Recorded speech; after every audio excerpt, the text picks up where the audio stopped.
திருவண்ணாமலையில் பக்தர்கள் வெள்ளத்தில் நகரும் அண்ணாமலையார் தேர் சக்தி திரையரங்கை கடந்திருக்கிறது. கூடுதல் தகவல்களோடு இணைகிறார் செய்தியாளர் சதீஷ்.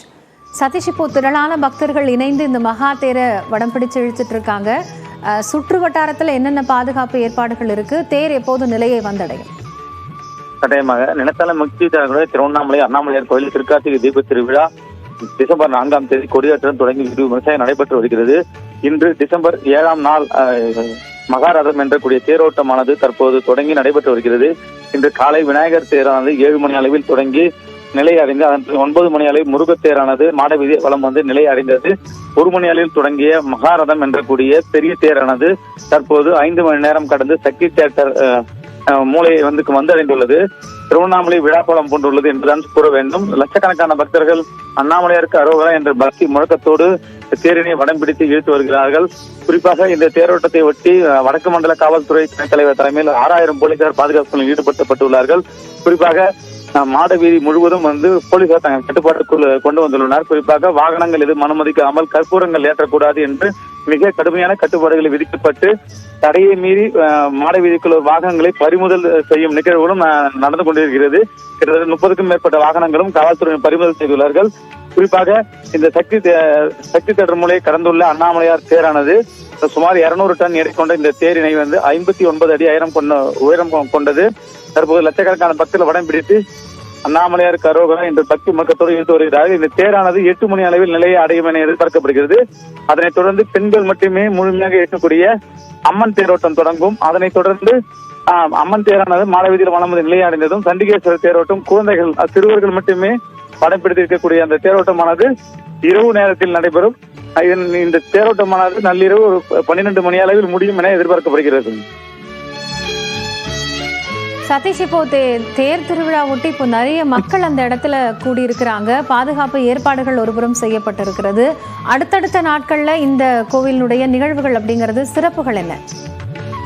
கட்டாயமாக தீப திருவிழா 7ஆம் நாள் தேரோட்டமானது இன்று நடைபெற்றுக் கொண்டிருக்கிறது. லட்சக்கணக்கான பக்தர்கள் திருவண்ணாமலைக்கு வந்து கொண்டிருக்கிறார்கள். இந்த திருவிழாவின் தேரோட்டம் என்பது மிக முக்கியமான ஒரு நிகழ்வாகும். இதனைத் தொடர்ந்து இந்த தீபத்தின் முக்கிய நிகழ்வாக உச்ச நிகழ்வாக 2668 அடி உயரம் கொண்ட மலை மீது மகா தீபமானது டிசம்பர் 13ஆம் தேதி ஏற்றக்கூடிய தீபமானது கிட்டத்தட்ட 40 லட்சம் பக்தர்கள் அதிகமான பக்தர்கள் உள்நாடு வெளிநாடுகளில் இருந்து திருவண்ணாமலைக்கு குவிந்து அந்த தீப ஜோதியாக அண்ணாமலையை தரிசனம் செய்வார்கள். இதற்கான விரிவான ஏற்பாடுகளை மாவட்ட நிர்வாகம் தற்போது செய்து வருகிறது. குறிப்பாக 14 கிலோமீட்டர் கொண்ட கிரிவல பாதை நகர் முழுவதும் இந்த ஆண்டு ஏற்கனவே 400 கேமராக்கள் மட்டுமே சிசிடிவி கேமராக்கள் பயன்படுத்தப்படும்.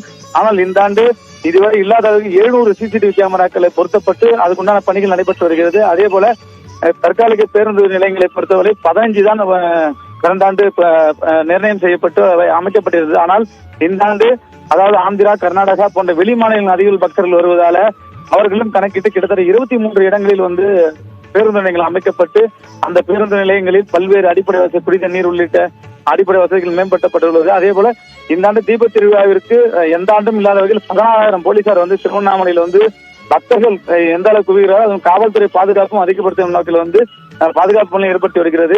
அதே போல இந்த ஆண்டு மலை ஏற பக்தர்கள் அனுமதிக்கப்படுமா என்ற அந்த உத்தரவுக்காகவும் திருவண்ணாமலை மக்கள் காத்திருக்கிறார்கள். இது போல தீப திருவிழாக்கான விரிவான ஏற்பாடுகளை. நன்றி சதீஷ், தற்போதைய விவரங்களை வழங்கியமைக்காக.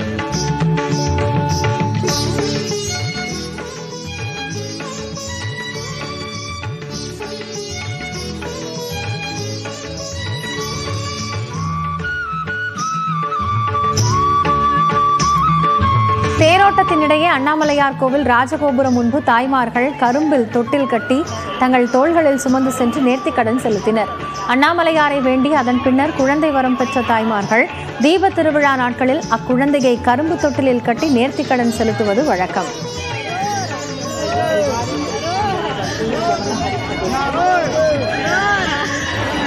கடலூர்ல இருந்து வரோம். 3 வருஷமா குழந்தை இல்லாம எங்க அம்மா எங்களுக்காக வேண்டிக்கிட்டாங்க. நல்லபடியா குழந்தை பிறந்து ஆரோக்கியமா இருந்துச்சுன்னா இன்னைக்கு தேர் அன்னைக்கு கரும்பு தொட்டியில இது பண்ணிட்டு வீதி ஃபுல்லா சுத்தி வர மாதிரி வேண்டிட்டு இருந்தாங்க. அதனால இன்னைக்கு எங்க ஃபேமிலியோட இன்னைக்கு இந்த நேர்த்தி கடனை செஞ்சுட்டு போறோம். அண்ணாமலையாருக்காக வேண்டி குழந்தை நல்லபடியா பிறந்து நல்லபடியா இருக்கணும்னு சொல்லி வேண்டுதலுக்காக இன்னைக்கு தேர் அன்னைக்கு கரும்பு தொட்டில் கூட வந்திருக்கோம்.